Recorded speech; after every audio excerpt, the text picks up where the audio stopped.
Sadhguru, you have mentioned nature several times in your talk. If you can hold the microphone like this, yes. Yeah. You mentioned nature several times in your talk, and you were also saying that scientists say that the insects, they should be living. And scientists also say this is the age of Anthropocene, that man is overpowering the ecosystems and destroying the planet Earth. And so, what is your, how should, what is your opinion of that, and what do you say, how should human beings live in harmony with nature? How can we do that? Is there any truth to what the scientists say? Should we believe them totally, partially? And, just how can we live in harmony with nature? What is your advice?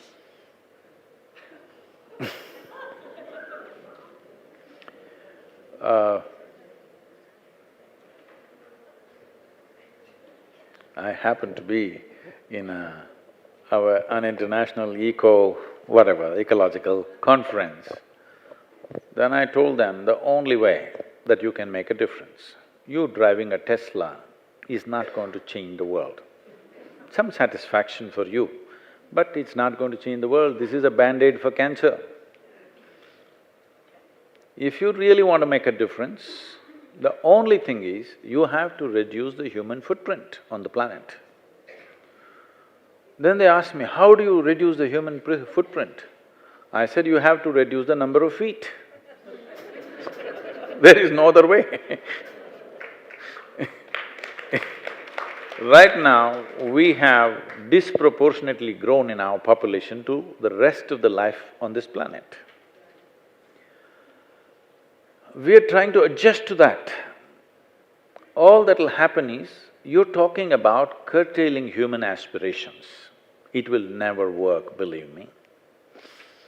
When I'm particularly in California region, I find these days anybody who's reasonably well-to-do must have a Tesla, because that's a statement. When you go to the office, you go in your Tesla, otherwise you're considered crass.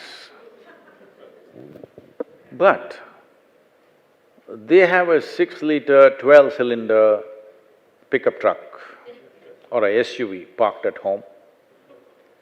They have a 12-cylinder Ferrari parked at home, which is well hidden. But when they go to the office, they will go in their Tesla. I'm saying you cannot contain human aspirations, but you can easily control human population.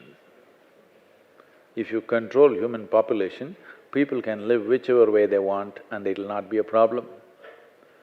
You have made human populations explode simply because we took death into our hands to some extent. When we take death into our hands, should we not take life into our hands or birth into our hands? In 1947, the average life expectancy of an Indian was 28 years. Today it's around 64, 65, which is wonderful. The change has happened in the last 70 years. So when we are living longer, is it not important that we produce our children much later? Hello? I know today many families where 5 generations are alive at the same time. It's not good. I'm not saying old people should die, young people should come later, isn't it?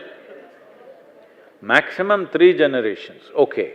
5 generations living right now, that means 2 people have become 30 people. Where is the space, I'm asking? We're thinking of exporting them to Mars, but that's a long time away. Men can go to Mars, where will the women go?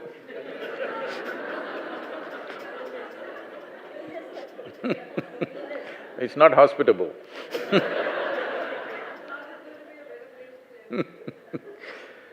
So, it's very, very important. We are talking about ecology like it's some other subject.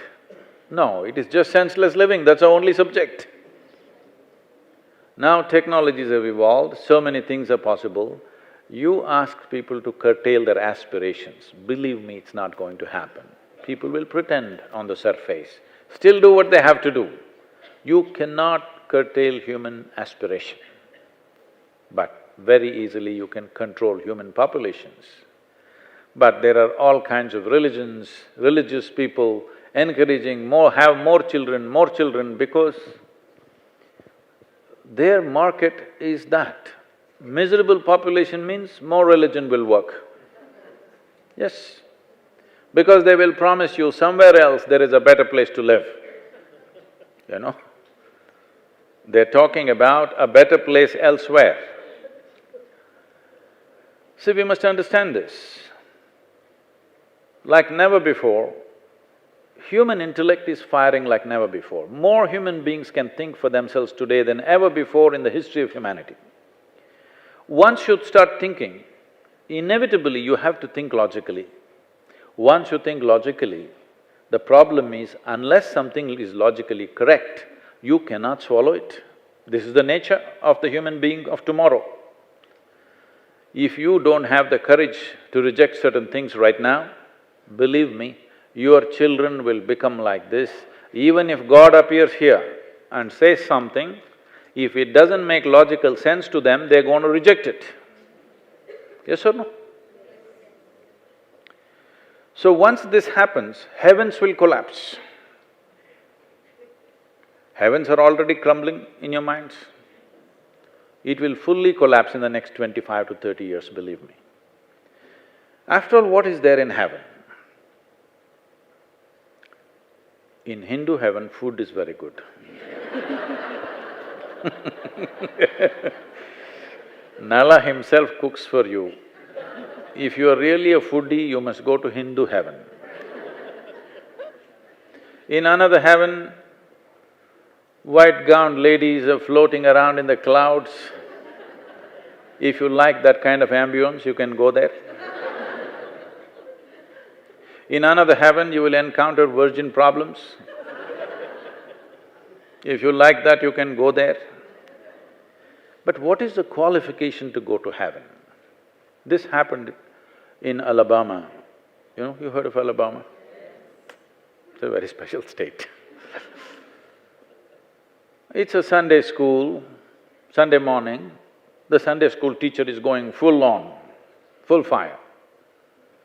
The audience is not adults, they're tiny tots. That's where it starts. He was going full speed and then he asked in a bombastic way, "What do you have to do to go to heaven?" Little Mary stood up and said, "If I scrub the church floor every Sunday morning, I will go to heaven." Absolutely. Another little girl stood up and said, "If I share 50% of my pocket money with my less privileged friend, I will go to heaven." Correct. Another little boy stood up and said, "If I help those who are in need, I will go to heaven." Correct. Little Tommy in the back bench stood up and said, "You gotta die first."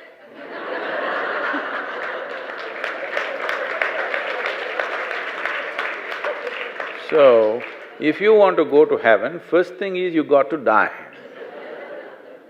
If you die, whoever you may be, all right? Whoever you may be, however rich, however beautiful, whatever you think of yourself, we will either bury you or burn you or throw you to the birds, depending upon which culture you belong to. Because this body is something that we have borrowed from this planet, it's best to put it back. Yes? If you've not done anything eco-friendly in your life, believe me, you will do this one eco-friendly thing. If you feel you have not done anything useful in your life, believe me, this makes good manure. When people die around me, I always make sure they're buried under a tree. I see the next 2-3 months the tree is having a party. It just bursts out with joy. with more leaves, more flowers, more everything. So, you don't have to worry whether you will be useful or not, you will be useful someday, the question is only now. So anyway, you left your body here and went to heaven. So you're in heaven but you don't have a body, now what are you going to do with good food and virgins, I'm asking. I'm saying if you ask 3 questions, all the heavens will collapse. Yes or no? If you don't dare to ask, your children will ask. When heavens collapse, the human longing to experience something more will not go away. This is the way we have dealt with this longing. Human being is always longing to experience something more needs to happen.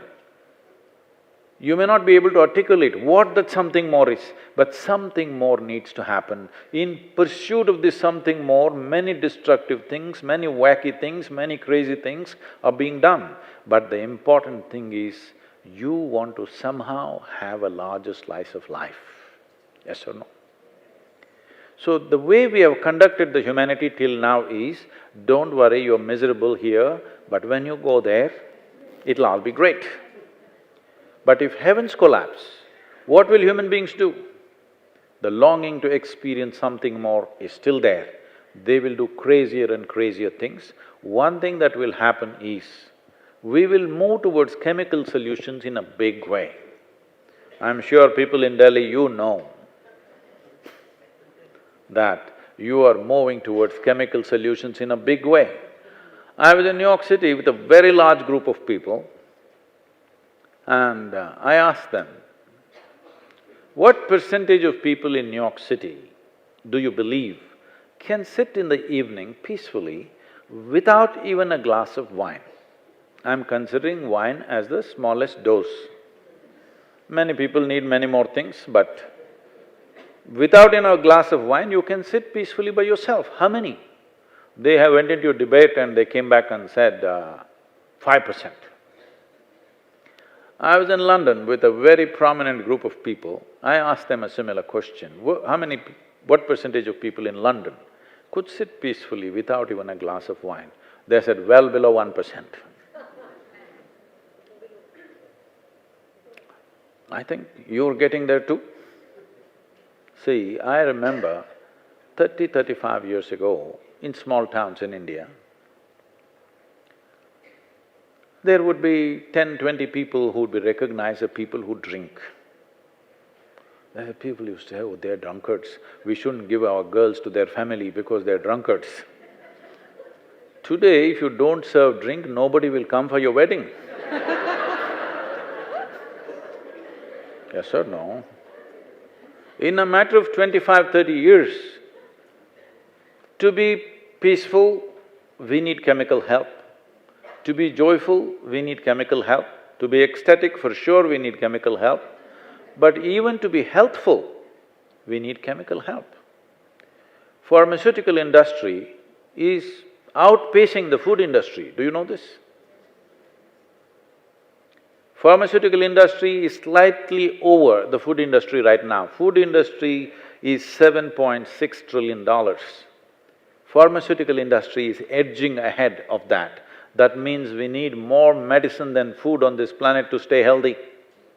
One fundamental reason why individual human beings, societies and nations aspire for affluence is so that we have a choice of nourishment, and next thing is a choice of lifestyles. But countries which have an enormous choice of nourishment and lifestyles, for example, United States, 70% of the population is on prescription medication. The other 30%, of course, buying drugs off the street. This is simply because human longing to experience something more and heavens are collapsing. As you begin to think logically, heavens will collapse, but the longing to experience something more will not go.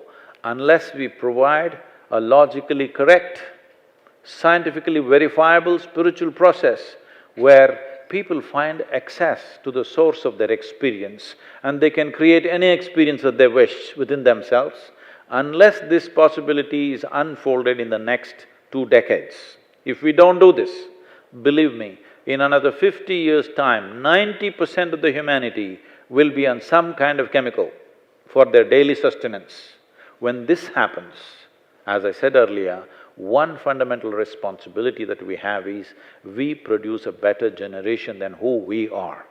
We will fail in this fundamental responsibility. If all of us are on chemicals, the generation that we produce next will be much less than us. If we want to avoid this is what we need to do. A logically correct, scientifically verifiable spiritual process need to become an express need in the society, in every society. This is what needs to happen, and if we are really concerned about our children living well, just nurturing only our children well is not going to help. We need to create a society which is healthy, isn't it? You can't just make your children well and not be bothered about the rest unless we create an ecosystem of well-being. If there is no ecosystem of well-being, our children living well in future is just an empty dream. Let's make this happen. Thank you.